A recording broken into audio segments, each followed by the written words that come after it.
إن الحمد لله نحمده ونستعينه ونستغفره ونعوذ بالله من شرور أنفسنا ومن سيئات أعمالنا من يهد الله فلا مضل له ومن يضلل فلا هادي له وأشهد أن لا إله إلا الله وحده لا شريك له وأشهد أن محمدا عبده ورسوله لا نبي بعده اللهم صل وسلم على محمد وعلى آله وأصحابه ومن اهتدى بهديه إلى يوم الدين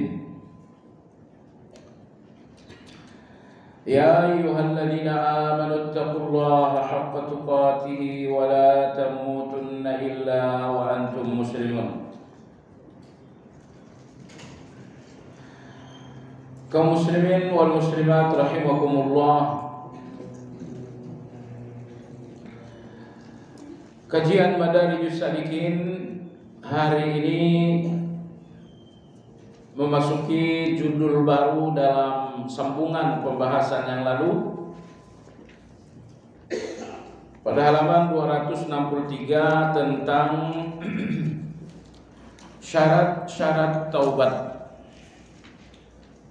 mengenai syarat-syarat taubat. Bagi Anda yang menggunakan ringkasan pada halaman kelima bagian C, 3 syarat taubat. Imam Al-Harawi rahimahullahu ta'ala beliau berkata, wa syaraitu at-taubati thalatha, dan syarat-syarat taubat itu ada 3. An-nadamu, menyesal, wal iqla'u, berhenti atau melepaskan, berhentilah lebih bagus, wal i'tizar, dan i'tizar. Yang dimaksud dengan i'tizar adalah memberi alasan. Syarat yang beliau sampaikan ini berbeda dengan syarat yang lazim kita ketahui. Karena syarat taubat yang lazim kita ketahui ada 3, berhubungan dengan kesalahan kepada Allah. Tambah lagi yang keempat, berhubungan dengan kesalahan terhadap manusia. Atau kalau mau disempurnakan 5 syarat taubat yang lazim kita ketahui. Yang pertama adalah ikhlas. Yang kedua adalah menyesal. Yang ketiga adalah berhenti. Yang keempat berjanji tidak mengulangi, bertekad tidak mengulangi. Dan yang kelima, menunaikan hak-hak manusia yang terabaikan atau dengan minta maaf. Ini syarat-syarat taubat yang selama ini kita ketahui. Lalu di sini beliau memberikan syarat ketiga yang bagi kita sangat baru, yaitu i'tizar, menyampaikan alasan kepada Allah Azza wa Jalla. Apakah ini berbeda dari syarat yang kita ketahui selama ini? Jamaah sekalian, sebetulnya syarat taubat yang betul-betul penting dan disepakati oleh semua ulama adalah 1, yaitu menyesal. Menyesal, hanya ini syarat yang betul-betul paling penting dari semua syarat-syarat tersebut. Karena apabila seseorang menyesal, dia pasti berhenti. Dan apabila seseorang menyesal, pasti bertekad tidak akan mengulangi lagi. Dan apabila seseorang telah menyesali kesalahan, pastilah ia minta maaf kepada orang yang pernah terzalimi. Maka Imam Sufyan bin Uyainah rahimahullah, beliau menyebutkan syarat taubat yang benar-benar penting cuma satu, atau yang benar-benar terpenting cuma satu. Beliau mengatakan at-taubatu an-nadam. Taubat itu adalah menyesal. Nah, jadi ada yang menyebutkan satu, ada yang menyebutkan tiga, ada yang menyebutkan lima. Tetapi dari semua syarat-syarat ini berbeda, tapi tidak ada yang kontra. Itu nomor satu.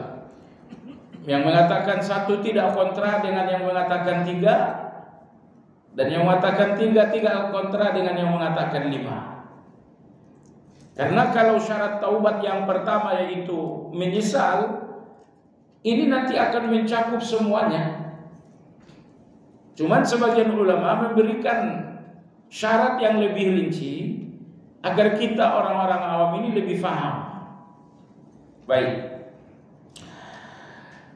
Imam Ibnu Qayyim rahimahullah mengatakan halaman 263, hakikat taubat ialah menyesal dosa-dosa yang telah dilakukan pada masa lalu. Dalam hadis Abu Umamah Al-Bahili radhiyallahu anhu, Nabi kita sallallahu alaihi wasallam bersabda, hadis ini jamaah sekalian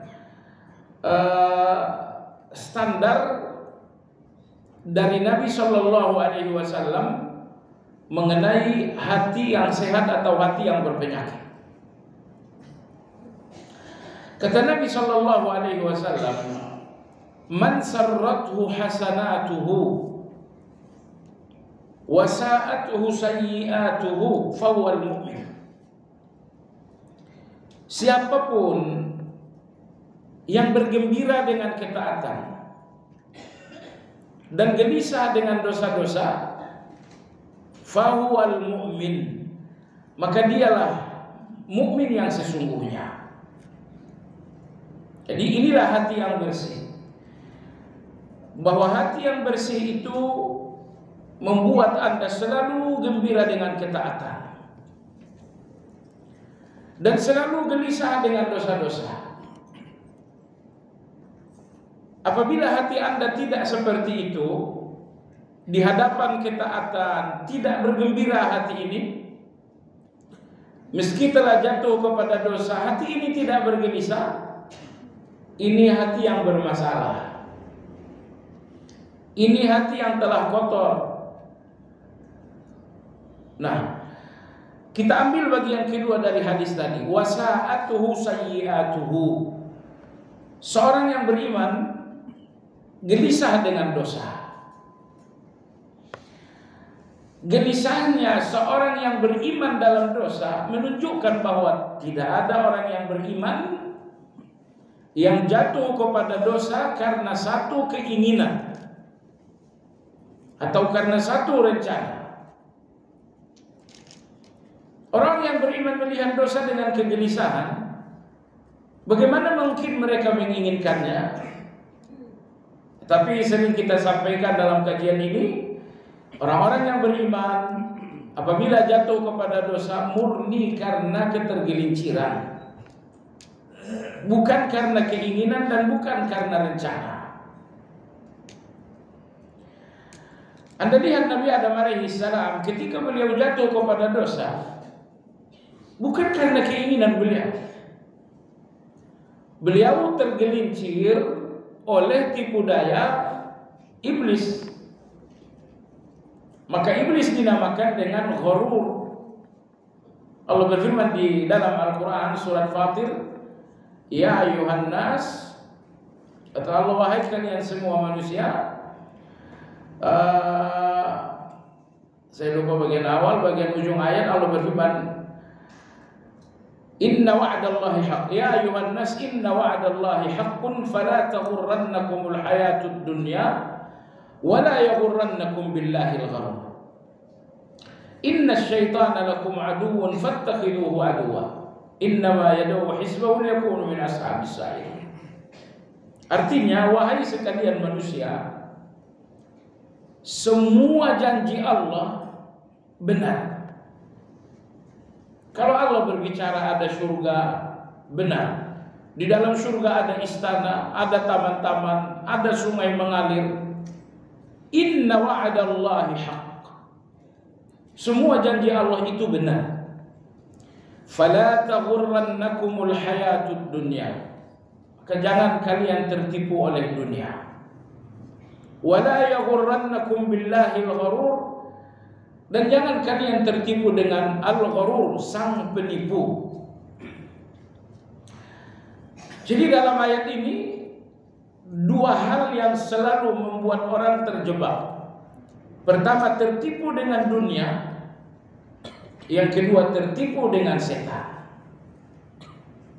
Maka dari Nabi Adam alaihissalam, beliau jatuh kepada satu pelanggaran karena tertipu oleh setan. Cuman bagaimana setan bisa menipu Anda? Karena setan melihat dalam hati Anda ada hubud dunia, ada cinta dunia. Hati yang bersih dari hubud dunia sulit untuk ditipu oleh setan. Adam alaihissalam masih ada hubud dunia dalam hati, yaitu tamak. Allah sudah berfirman, semua yang ada di surga silakan dinikmati kecuali satu. Tetapi Nabi Adam alaihissalam tidak puas kecuali dengan yang satu. Orang-orang yang tidak puas dengan yang boleh sehingga mencari yang tidak boleh, ini namanya rakus. Baik jemaah sekalian yang saya hormati. Jadi apabila orang-orang yang beriman melihat dosa dengan kegelisahan, makanya saat mereka jatuh kepada dosa, gelisah itu menjadi penyesalan. Anda yang melihat dosa dengan rasa takut, Anda yang melihat dosa dengan kegelisahan, begitu Anda jatuh ke dalam dosa, takut terhadap dosa akan menjadi penyesalan saat jatuh kepadanya. Dan penyesalan atas dosa menunjukkan hati yang masih hidup. Karena ada hati yang telah mati rasa, yaitu hatinya orang-orang munafik dan hatinya orang-orang kafir. Orang-orang munafik dan orang-orang kafir alih-alih menyesali dosa, justru mereka menikmati dosa. Wa idza qila lahu ittaqillah akhadhathu al-'izzatu bil itsm. Apabila disampaikan nasihat kepada mereka orang-orang munafik, tinggalkanlah dosa, mereka justru bangga dengan dosa mereka. Nah, jadi orang yang menginginkan dosa akan bangga karena mendapatkannya, dan mereka adalah orang-orang munafik. Adapun orang yang takut dengan dosa, mereka akan menyesal dengan mendapatkannya. Jadi 3 syarat taubat: menyesal, berhenti, bertekad tidak mengulangi. Nanti akan ada penjelasan yang ketiga, bertekad. 3 syarat ini kembali ke 3 waktu. Menyesal ini berkaitan dengan waktu yang telah berlalu di mana dosa terjadi. Berhenti ini terkait dengan waktu sekarang. Ya, yang ketiga, menyesal tidak, berjanji tidak mengulangi, bertekad tidak mengulangi. Ini berhubungan dengan yang akan datang.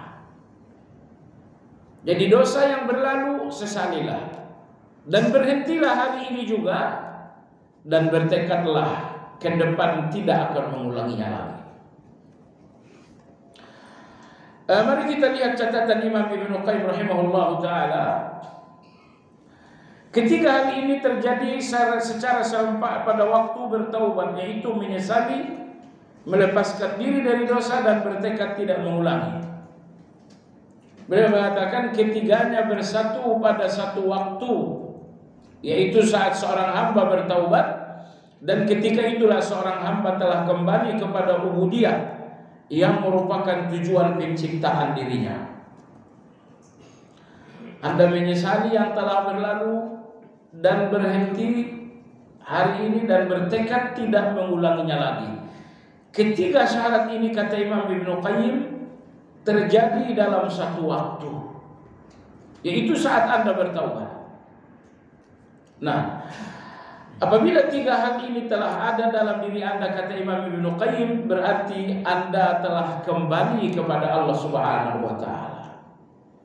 Sekedar menyesal dan tidak berhenti belum dinamakan kembali. Dan ini terjadi kalau penyesalannya penyesalan yang kecil. Karena penyesalan yang sungguh-sungguh pasti menghentikan. Maka penyesalan yang kecil sering tidak membuat seseorang berhenti.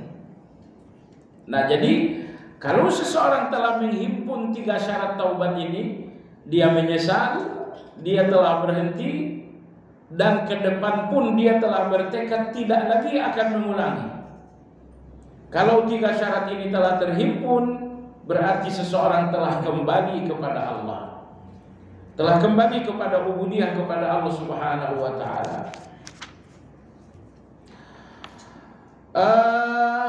Berikutnya Imam Ibnu Qayyim rahimahullah mengatakan, adapun menyesal. Kenapa menyesal itu dinamakan bagian dari taubat? Karena taubat tidak akan terrealisasi tanpa menyesal. Sebab barang siapa yang tidak menyesali keburukan, berarti ia ridho kepadanya dan akan terus-menerus berada padanya. Seseorang yang tidak melihat dosa yang berlalu dengan penyesalan menunjukkan bahwa ia ridho. Ia ridho dengan dosa. Buktinya dia tidak menyesal. Nah, maka kalaulah dosa yang berlalu ini tidak menjadi penyesalan Anda, berarti Anda melihatnya dengan pandangan ridho. Pandangan ridho Anda terhadap satu dosa itu yang membuat Anda melakukannya lagi, melanjutkannya lagi, dan meneruskannya lagi. Makanya kata Imam Ibnu Qayyim, taubat tidak akan terrealisasi tanpa menyesal. Karena orang yang tidak melihat dosa dengan penyesalan, berarti ia ridho dengan dosa. Dan sikap ridho terhadap dosa membuat seseorang mengulangi dan mengulangi lagi. Adapun syarat yang kedua, yaitu menghentikan dosa, karena realisasi taubat akan mustahil bersamaan dengan masih berada di atas dosa. Syarat yang kedua adalah hentikan dosa hari ini juga. Syarat yang kedua ini, kata Ibnu Qayyim rahimahullah, karena taubat sesuatu yang mustahil sementara dosa masih berjalan. Saya bertaubat, dosanya belum berhenti, itu taubat mustahil. Itu taubat angan-angan. Ya, mereka merasa bertaubat tetapi dosa masih jalan. Baik. Kemudian syarat yang ketiga, adapun i'tizar, yaitu menyampaikan alasan, berarti pengakuan atas kelemahan, kehinaan, dan kekuatan setan dan hawa nafsu. Maksudnya ketika Anda bertaubat, Anda katakan, ya Allah, dosa ini semata-mata karena kelemahanku. Dosa ini semata-mata karena kehinaanku. Ya Allah, dosa ini semata-mata karena kekuatan setan dan hawa nafsu atas diriku.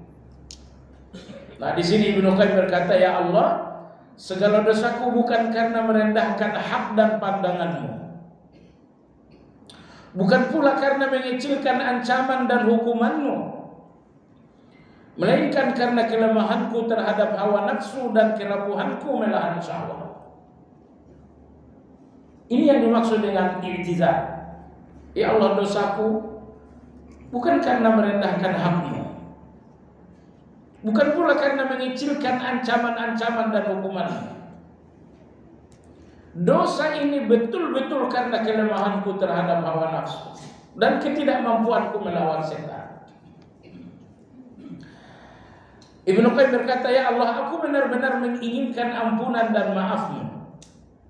Aku husnuzan kepadamu, penuh harap atas kemurahanmu, penuh keinginan akan kelembutan dan kasih sayangmu. Aku telah ditipu oleh setan dan hawa nafsu. Aku pun tertipu dengan tiraimu atas dosa-dosaku. Tirai atas dosa-dosa maksudnya dosa-dosa yang dirahasiakan oleh Allah. Allah berfirman dalam Al-Quran, ya ayyuhal insan ma gharraka bi rabbikal karim. Wahai kalian manusia, apa yang membuat kalian tertipu sehingga kalian melawan Allah? Seorang salafus saleh ketika membacakan ayat ini menjawab, yaghurruni sitrukal murkha. Ya Allah, engkau bertanya, ma gharraka bi rabbikal karim. Apa yang membuat kalian tertipu sehingga melawanku? Beliau mengatakan, ya Allah, aku tertipu dengan tiraimu yang terjuntai atas dosa-dosaku. Kita berdosa dirahasiakan oleh Allah, berdosa lagi ditutupi oleh Allah, berdosa lagi disembunyikan oleh Allah Azza wa Jalla. Maka beliau mengatakan, ya Allah, keberanianku berdosa karena kebaikanmu menutupi dosa-dosa itu. Nah, maka di sini pun Imam Ibnu Qayyim rahimahullah taala mengatakan bahwa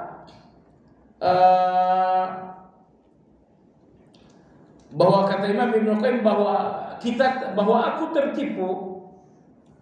tertipu dengan tirai Allah.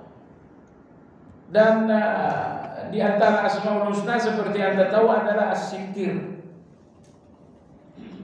Ya, atau as-sitir. yakni Allah Subhanahu wa taala Maha menutupi kesalahan-kesalahan. Nah, jadi kata Ibnu Qayyim di sini, di antara hal yang membuat kita tertipu sehingga berdosa adalah karena kita tahu Allah menutupi. Karena saya yakin jamaah sekalian, seandainya Anda sadar bahwa dosa Anda akan terbongkar, akan diketahui oleh orang, Anda gak akan mau berdosa. Tapi rupa-rupanya kita terjebak, kita tertipu dengan tirai Allah yang selalu terjuntai atas dosa-dosa kita. Dan segalanya semata-mata karena kebodohanku. Dan tiada pegangan bagiku selain engkau, dan tiada pertolongan untukku selain taufikmu. Ini semuanya pengakuan berdosa. Pengakuan berdosa inilah yang oleh Ibnu Qayyim rahimahullah taala disebutkan dengan i'tizar. Di sini disebutkan pada halaman 265, alinea kedua. Kata Imam Ibnu Qayyim, ungkapan kerendahan seperti ini membuahkan kesempurnaan ubudiyah. Semua ungkapan-ungkapan merendahkan diri di depan Allah menyempurnakan ubudiyah. Karena kita ini abdun, hamba, budak. Tentu seorang budak di depan Allah rendah. Maka beliau mengatakan sikap-sikap atau ucapan-ucapan merendahkan diri di depan Allah adalah menyempurnakan ubudiyahnya kepada Allah Azza wa Jalla. Dan hal ini hanya datang dari hamba-hamba yang cerdas. Berikutnya, adapun i'tizar dengan takdir. Adapun orang-orang yang beralasan dengan takdir, ya Allah, aku telah berdosa dan inilah takdirmu. Ya Allah, aku bermaksiat, ini memang sudah takdirku. Ini sangat banyak orang-orang yang beralasan dengan takdir atas dosa-dosa. Udah kamu tahu bandel misalnya, oh ini sudah takdir saya, mau diapain lagi?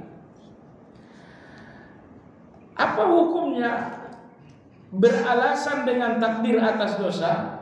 Ibnu Qayyim mengatakan, adapun i'tizar dengan takdir merupakan perlawanan terhadap Allah. itu melawan Allah Azza wa Jalla. Seolah-olah Allah bertanya, wahai hambaku, kenapa kau melakukan dosa? Lalu dijawab, aku melakukan dosa karena takdirmu. Itu Anda melawan Allah Subhanahu wa Ta'ala. Yang artinya tidak dibenarkan dalam agama kita beralasan dengan takdir atas dosa. Tidak boleh beralasan dengan takdir untuk dosa. Beliau mengatakan penyangkalan seorang hamba terhadap Allah, dan ini hanya terjadi dari kalangan musuh-musuh Allah.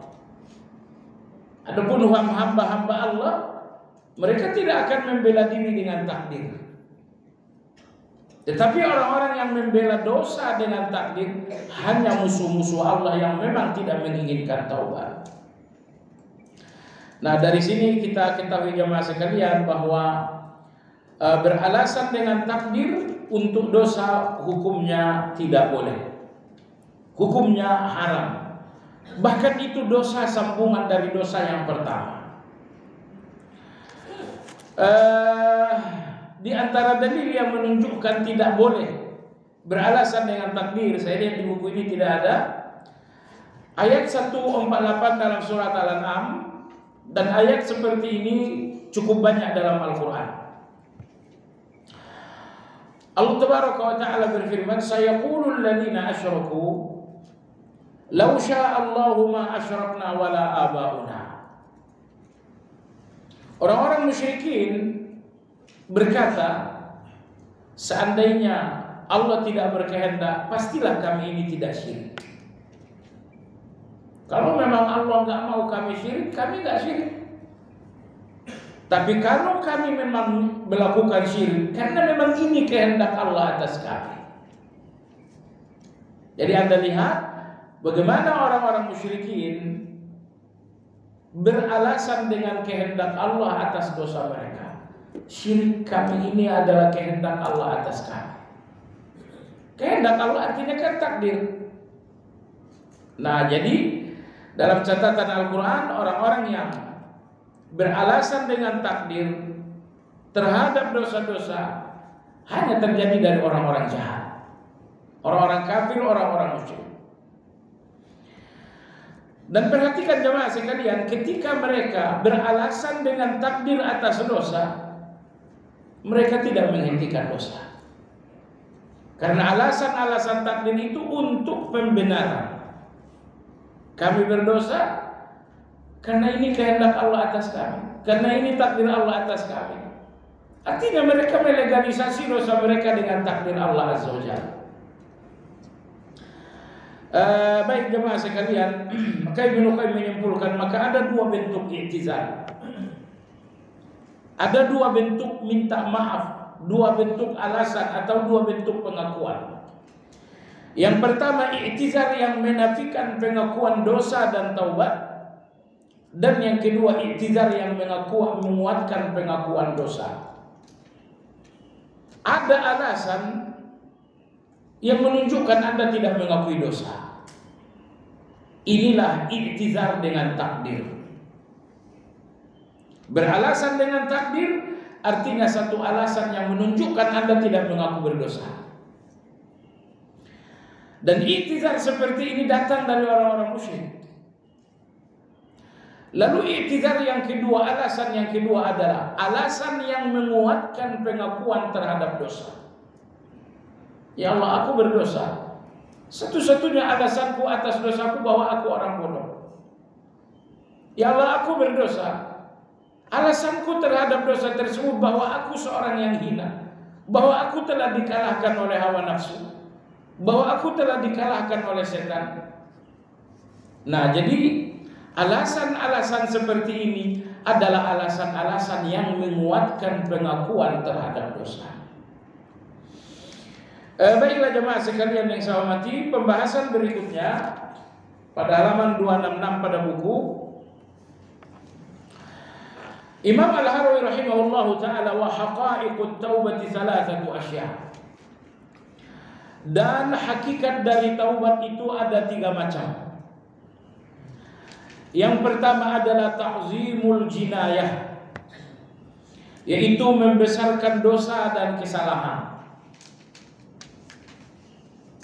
Jadi seseorang tidak bertaubat sesuai dengan hakikat dari taubat kalau dia masih melihat dosanya kecil.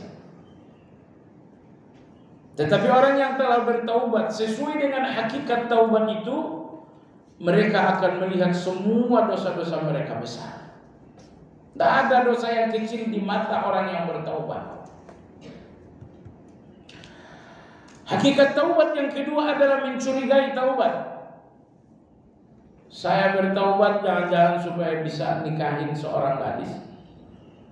Saya bertaubat jangan-jangan supaya dapat rezeki, bukan untuk menghapuskan dosa. Mencurigai taubat artinya mencurigai niat-niat di balik taubat. Nanti akan ada penjelasannya. Dan yang ketiga, dan mencari alasan baik untuk kesalahan manusia. Ini termasuk hakikat taubat. Bahwa Anda memberikan alasan untuk kesalahan manusia kepada Anda. Misalnya Anda dizalimi oleh orang lain, lalu Anda mengatakan mungkin dia belum sadar, mungkin dia belum tahu, mungkin dia dihasut oleh orang lain. Orang-orang yang bertaubat tidak bermudah-mudah menyalahkan orang lain, karena mereka mengaku diri banyak dosa.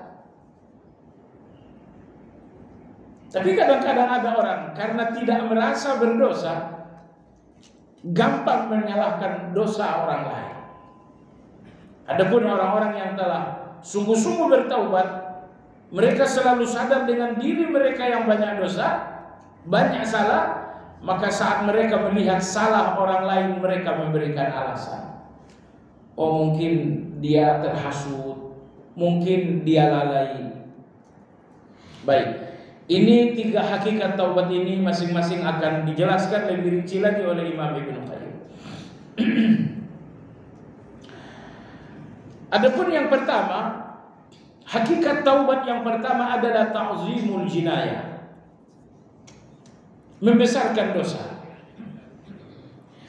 Kata Imam Ibnu Qayyim, karena mengecilkan kesalahan berarti tidak merasa bersalah. Orang-orang yang mengecilkan dosa sejatinya bukan orang yang merasa berdosa. Dan orang yang tidak merasa berdosa berarti dia tidak menyesal. Dan orang yang tidak menyesal tidak mungkin menapaki perjalanan taubat. Dan membesarkan dosa niscaya semakin menyesal. Dan siapa yang membesarkan dosa maka dia akan semakin menyesal. Anda lihat dosa Anda besar. Besarnya dosa dalam pandangan Anda itu yang membuat Anda menyesal. Dan siapa yang merasa kehilangan uang yang sedikit akan lemah kegelisahan atasnya. Ini sebenarnya Ibnu Qayyim berfalsafah. Anda hilang uang 500 perak, mungkin saja Anda berterima kasih daripada berisik di kantong saya gitu. Intinya kalau uang yang hilang jumlahnya sangat sedikit, Anda nggak pernah memberikan kegelisahan Anda terhadap kehilangan yang sedikit.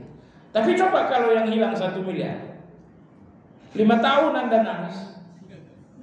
Nah maka jemaah sekalian, demikian juga dengan dosa ini. Orang-orang yang melihat dosanya kecil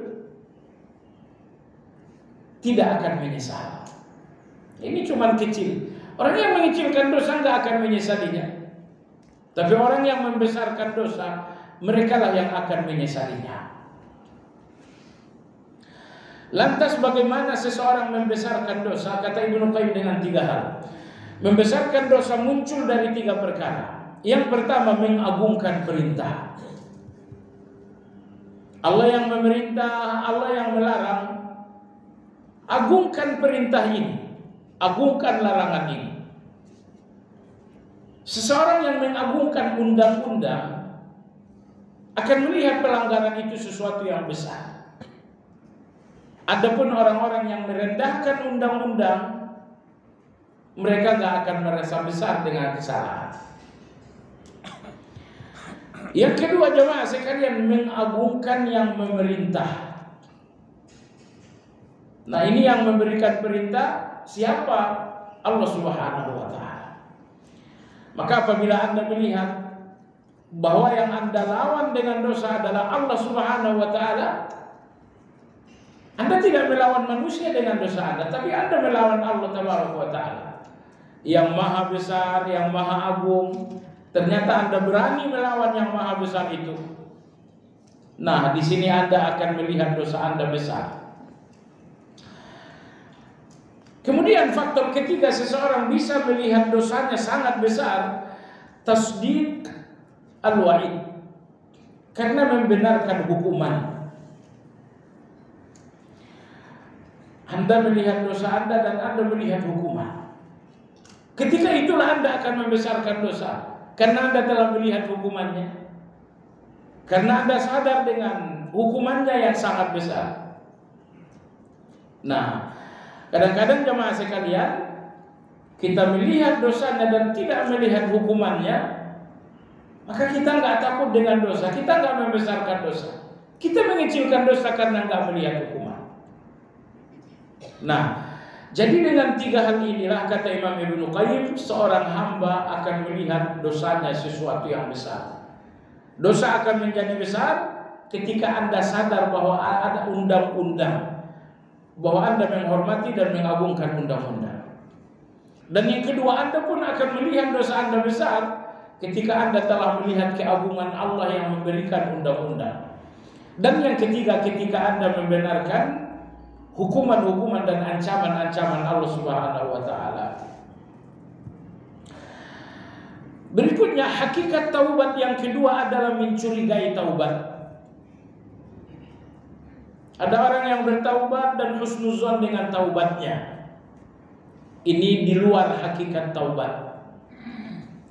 Karena orang yang bertaubat sesuai dengan hakikat taubat, mereka melihat taubat mereka dengan suudzon dan dengan rasa curiga. Apa maksud mencurigai taubat? Kata Ibnu Qayyim, karena taubat adalah sebuah tanggung jawab yang mungkin tidak dapat disempurnakan sehingga tidak diterima oleh Allah. Ini nomor satu. Suudzon dan curiga kita terhadap taubat kita, karena taubat ini adalah satu tanggung jawab yang boleh jadi kita tidak mampu menegakkan tanggung jawab dalam taubat. Ini curiga kita yang pertama. Saya telah bertaubat, tapi apa iya saya bisa menjalankan taubat? Taubat ini sebuah tanggung jawab. Apa saya mampu dengan tanggung jawab tersebut? Kecurigaan yang kedua kata Ibnu Qayyim, karena belum mencurahkan kesungguhan dalam bertaubat. Saya sudah bertaubat, tapi terus terang saya belum memberikan kesungguhan saya terhadap taubat ini. Saya sudah menghentikan dosanya, tapi kesungguhan saya untuk menambah amal saleh masih kurang. Salat saya masih tidak baik, amalan-amalan sunnah saya masih banyak yang terabaikan. Jadi kecurigaan kedua terhadap taubat karena kelemahan kita bersungguh-sungguh dalam taubat. Karena jemaah sekalian, kalau sekadar taubat gampang, kesungguhan dalam taubat ini yang berat. Nomor 3 kata Ibnu Qayyim, karena taubat tersebut untuk tujuan duniawi. Kenapa kita perlu curiga dengan taubat kita? Karena jangan-jangan taubat ini adalah untuk tujuan duniawi. Kamu kenapa taubat? Supaya saya punya harga diri. Kamu kenapa taubat? Supaya pintu rezeki saya terbuka. Ini warung tidak ada ramainya sama sekali. Maka saya bertaubat ya biar warung ini ramai. Kadang-kadang motif-motif duniawi tidak terlepas dari taubat. Maka kata Ibnu Qayyim rahimahullah, curigai taubatmu dan jangan terlalu husnuzon dengan taubatmu, karena boleh jadi taubat ini tujuannya adalah dunia. Berikutnya, kecurigaan terhadap taubat disebabkan karena tidak mampu lagi berbuat dosa. Kenapa kita curiga dengan taubat? Ya mungkin karena memang kita udah nggak mampu lagi berbuat dosa. Berikutnya adalah karena kelemahan azam atau tekad dalam taubat. Antara lain disebabkan karena sering mengenang dosa yang berlalu dengan rasa nikmat. Wah, ini perlu untuk dicamkan baik-baik. Kenapa kita curiga dengan dosa kita? Karena masih sering mengingat-ingat dosa itu dengan rasa nikmat. Seharusnya dosa-dosa itu teringat dengan rasa takut, dengan rasa penyesalan. Malah dosa itu sering teringat-ingat dengan rasa nikmat. Sesekali kita tersenyum, bahkan kita kembali menikmatinya lagi. Nah, ini tentu penyebab berikutnya, antara lain faktor yang membuat kita harus curiga dengan taubat kita. Berikutnya, kenapa kita harus curiga dengan taubat? Karena adanya ketenangan jiwa karena merasa telah bertaubat. Nah, ini halus sekali. Kenapa kita perlu curiga dengan taubat? Karena kita sudah tenang dengan taubat itu. Seolah-olah taubat ini sudah diterima. Orang-orang yang beriman, walau mereka melakukan amal saleh, tetap dalam hati mereka ada rasa takut. Ini jangan-jangan tidak diterima oleh Allah. Maka Anda lihat dalam surat Al-Mu'minun, Allah Subhanahu wa taala berfirman, "Walladzina yu'tuna ma ataw wa qulubuhum wajilah." Orang-orang yang bertakwa, mereka bersedekah dengan hati yang takut. Ketika Aisyah radhiyallahu anha membacakan ayat ini, beliau bertanya kepada Nabi sallallahu alaihi wasallam, "Ya Rasulullah, siapakah yang dimaksudkan oleh ayat? Orang-orang yang bersedekah tetapi dengan hati yang takut. Apakah mereka adalah pencuri yang bersedekah lalu takut tidak diterima oleh Allah? Ataukah yang dimaksudkan dalam ayat orang-orang yang berzina lalu mereka takut sedekah mereka tidak diterima oleh Allah?" Kata Nabi SAW, yang dimaksudkan dalam ayat bukan mereka wahai Aisyah. Mereka adalah orang-orang yang saleh, orang-orang yang berpuasa, orang-orang yang salat. Tapi ketika mereka bersedekah, mereka khawatir jangan-jangan Allah tidak terima. Nah, maka di sini Ibnu Qayyim rahimahullah mengatakan, orang yang tenang dengan taubatnya, ini taubat yang dicurigai. Karena orang-orang yang beriman, meski mereka telah bertaubat, mereka tetap takut dengan taubat. Takut kalau tidak diterima oleh Allah Azza wa Jalla. Jamaah sekalian, Anda sudah berhenti dari dosa riba. Anda sudah taubat. Pertanyaannya, taubat Anda atas dosa riba, apakah Allah telah terima? Wallahu a'lam, bukan? Kita nggak tahu mana taubat yang telah diterima oleh Allah Azza wa Jalla. Kita berikhtiar meninggalkannya, tapi apakah Allah terima 100% itu kita nggak ada jawaban. Makanya kata Ibnu Qayyim rahimahullah, kenapa kita curiga dengan taubat kita? Karena saya tenang dengan taubat itu. Padahal mestinya saya takut tidak diterima oleh Allah. Tapi ternyata saya tenang, seolah-olah taubat itu sudah diterima oleh Allah. Rasa tenang hati atas taubat, ini tanda buruk yang membuat kita harus mencurigai taubat. Kemudian kecurigaan terakhir terhadap taubat karena keringnya air mata dan masih sering berada dalam kelalaian. Kenapa Anda curiga dengan taubat?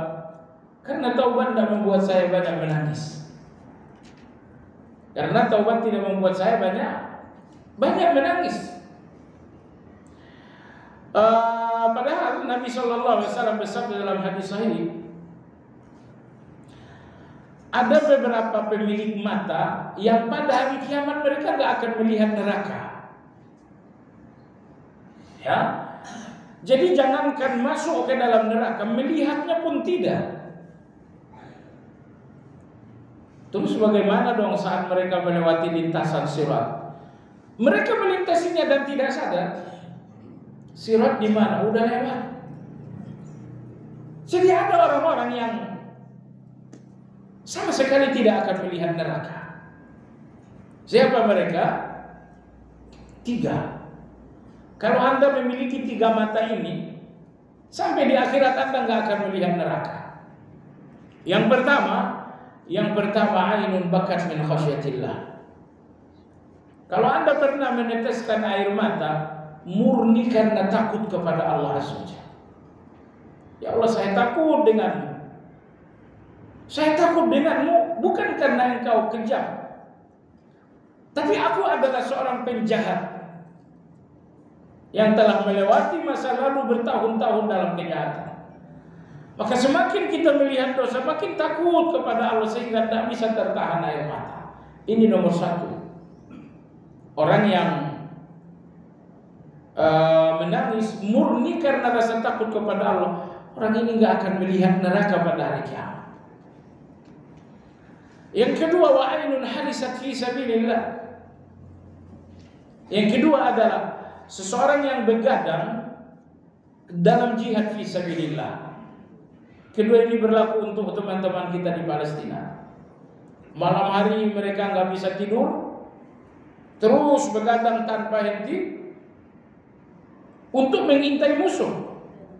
Nah, mata-mata yang begadang fi sabilillah ini pun tidak akan melihat neraka. Nomor 3, ini agak berat ini. Apa nomor 3? Wa ainun kaffat an maharimillah. Dan mata yang selalu ditundukkan di hadapan yang diharamkan oleh Allah Azza wa Jalla. Yang diharapkan Allah depan Anda cuma 1. Apa itu? Yang cakap-cakap, lawan jenis. Kecuali kalau pandangan pertama, Masya Allah, Allah berikan Anda maaf. Kata Nabi SAW kepada Ali bin Abi Thalib radhiyallahu anhu, wahai Ali, la tutbi'un nadratan nadrah. Jangan ikuti pandangan pertama dengan yang kedua. Fa innama lakal ula wa 'alaika tsaniyah. Pandangan pertamamu dimaafkan oleh Allah, tapi pandangan yang kedua adalah dosa. Maka Nabi SAW mengatakan mata yang selalu ditundukkan dari yang haram. Artinya kalau pandangan pertama tidak usah tundukkan, tapi begitu pandangan kedua itu ditundukkan. Karena pandangan yang pertama nyaris tidak disengaja. Jalan gitu ternyata ada lawan jenis, tidak disengaja melihat. Makanya dosa pandangan pertama ini dimaafkan oleh Allah, karena pandangan pertama tidak ada kesengajaan biasanya. Dan pandangan yang kedua menjadi dosa karena pandangan yang kedua ini sudah disengaja bahkan menikmati. Waliyahulillah. Imam Ghazali rahimahullah, beliau mengatakan bagaimana menghentikan dosa pandangan ini. Beliau memberikan nasihat pertama, kedua. Saya ingin menyampaikan nomor 3. Apa nomor 3? Kata Imam Ghazali, hentikan pandangan harammu dengan melihat fungsi tubuhmu di akhirat. Lihat kaki yang berjalan ini, di akhirat kaki ini akan berjalan di taman-taman surga. Lihat tangan ini di surga akan memetik buah-buahan di surga. Jadi Imam Ghazali ingin mengatakan, kalau engkau tahu fungsi anggota tubuhmu di surga, engkau tidak akan menggunakannya untuk yang haram. Tapi yang lebih dahsyat, kata Imam Ghazali rahimahullah, ternyata dari seluruh anggota tubuh Anda, satu-satunya anggota tubuh yang paling menikmati surga hanya mata. Karena kaki hanya berjalan di taman surga. Tangan hanya memetik buah-buah surga. Tetapi mata Anda jamaah sekalian di surga, inilah yang akan Anda gunakan memandangi Allah Tabaraka wa Ta'ala. Sehingga kata Imam Ghazali rahimahullah ta'ala, perhatikan, seluruh anggota tubuhmu akan menikmati surga, tapi tidak ada yang paling menikmati surga itu lebih daripada mata. Karena dengan mata ini Anda akan memandangi Allah Subhanahu wa taala. Ini renungan yang menghentikan pandangan haram, kata beliau. Kalau kalian sadar, kata beliau, bahwa dengan mata ini Anda akan memandangi Allah, maka Anda akan menggunakannya untuk memandangi yang diharamkan oleh Allah. Ini mata mau melihat Allah, tapi sekarang Anda gunakan melihat kemurkaan Allah, kan gak mungkin. Baik jemaah sekalian yang saya hormati. Berikutnya, taubat yang sah memiliki beberapa indikasi.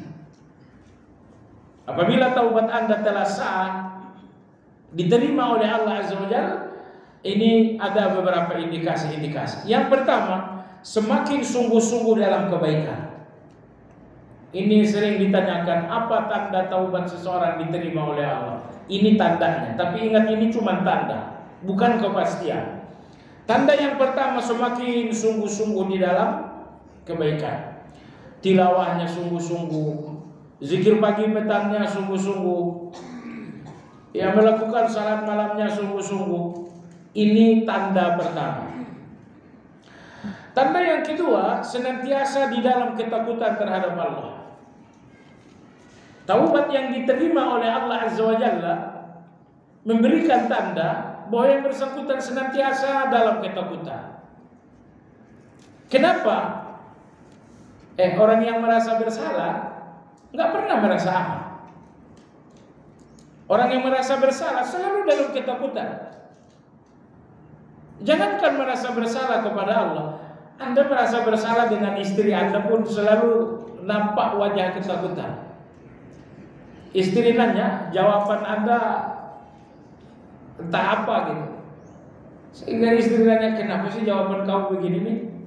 Nggak biasa. Biasanya kamu lantang bicara. Ini kamu bicara malah. Karena orang yang merasa bersalah itu selalu takut. Nah, maka indikasi kedua taubat diterima oleh Allah, selalu merasa takut kepada Allah karena hati yang selalu merasa salah. Yang ketiga, indikasi taubat diterima oleh Allah Azza wa Jalla, bahwa hati terluka dengan penyesalan. Hati ini terluka, dan yang melukainya adalah penyesalan. Yang melukai hati ini bukan lidah orang lain, tapi yang melukai hati ini adalah penyesalan. Dalam sekali luka hati, sedalam penyesalan. Kalau penyesalannya penyesalan kecil, luka hati Anda hanya luka tergores. Tapi kalau penyesalan Anda penyesalan yang sangat besar, maka luka hati Anda luka yang sangat dalam. Luka yang sangat dalam ini yang membuat air mata Anda menetes di depan Allah Azza wa Jalla. Dan yang terakhir, indikasi taubat yang telah diterima oleh Allah Azza wa Jalla, kata Imam Ibnu Qayyim, senantiasa melihat kehinaan dan kerendahan diri. Ini penting ini. Bahwa orang-orang yang bertaubat tidak pernah meninggikan diri. Mereka selalu merendahkan diri. Ini orang-orang baik. Pasti dosanya nggak seperti dosa saya. Sehingga mereka nggak membusungkan dada, nggak meninggikan diri, karena mereka selalu sadar dengan dosa yang membuat mereka selalu tawar. Baiklah jamaah sekalian yang saya hormati, hakikat taubat yang ketiga yaitu mencari alasan baik untuk kesalahan orang lain. Insya Allah ini akan kita sambung pada pertemuan yang akan datang insya Allah ta'ala. Sampai di sini kajian hari ini, mudah-mudahan bermanfaat. Bagi Anda yang ingin bertanya, dipersilakan.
sekalian, pekan lalu ada yang bertanya tentang fatwa haram MUI membeli produk Israel. Alhamdulillah kawan-kawan mengirimkan teks dari fatwa tersebut. Tidak, bahasa fatwa dari MUI itu bagus sekali. Tidak ada bahasa pengharaman sama sekali. MUI mengatakan mengimbau masyarakat kaum muslimin agar menghindari produk Israel sedapat mungkin. Dan ini bahasa fatwa yang sangat bagus. Jadi kalau Anda katakan MUI mengharamkan, enggak, mereka enggak mengharamkan, mereka mengimbau agar meninggalkan produk Israel sedapat mungkin. Jadi enggak betul mereka mengharamkan, itu salah ya. Bahasa fatwanya bagus sekali dan seperti itu bahasa fatwa. Baik. Bertanya, seandainya ada orang yang meninggal dunia sedangkan sudah masuk sholat fardu atau wajib, belum sempat melaksanakannya, apakah keluarga yang masih hidup harus membadalkannya? Adakah dalil membadalkan orang yang sudah meninggal dunia karena orang tersebut belum sempat salat fardu? Ini badal salat. Meninggal tidak salat. Tentu jamaah sekalian, ada beberapa ibadah yang dianjurkan untuk dibadalkan. Antara lain umrah, kemudian haji, dan yang ketiga adalah puasa. Kata Nabi SAW, man mata wa alaihi siyamun falyasum anhu waliyuhu. Hadis riwayat Imam Muslim. Siapa yang wafat dan dengan tanggungan puasa, maka hendaklah keluarga mempuasakannya. Jadi Nabi mengajarkan badal haji dan badal puasa. Lalu di sini ditanyakan, apakah ada badal untuk sholat? Si fulan meninggalkan sholat, kita keluarga badalkan. Jamaah sekalian, untuk badal sholat itu tidak ada. Karena ini ibadah yang tidak bisa ditetapkan dengan kias atau analogi. Anda jangan katakan puasa aja ada badalnya, haji aja ada badalnya, samain aja dengan sholat. Namanya makan ini yang nggak boleh. Tapi dalam agama ada kias. Kias itu adanya di hukum. Anda ingin menetapkan hukum, Anda boleh menggunakan kias. Tapi bahwa Anda ingin membuat satu ibadah lalu Anda menggunakan kias, itu nggak boleh. Jadi dengan demikian, badal salat tidak ada, dan tidak boleh melakukan penyamaan dengan puasa, karena mempersamakan atau kias dibenarkan untuk menetapkan hukum, bukan untuk menetapkan ibadah. Nah, terus apa yang dilakukan keluarga? Yang dilakukan keluarga adalah berdoa penuh kesungguhan, semoga beliau diampuni oleh Allah Subhanahu wa taala. Saya mempunyai simpanan rencana kalau anak saya sudah berumur 17 tahun ingin didaftarkan untuk haji, tapi dengan kondisi penghasilan saya sekarang rasanya sepertinya untuk sekolah anak saya tidak tercukupi. Bolehkah saya membatalkan untuk pendaftaran haji anak saya, di mana yang mau saya daftarkan juga anak yang besar? Jawabannya jamaah sekalian, Anda membatalkan satu maslahat dengan maslahat yang lebih besar.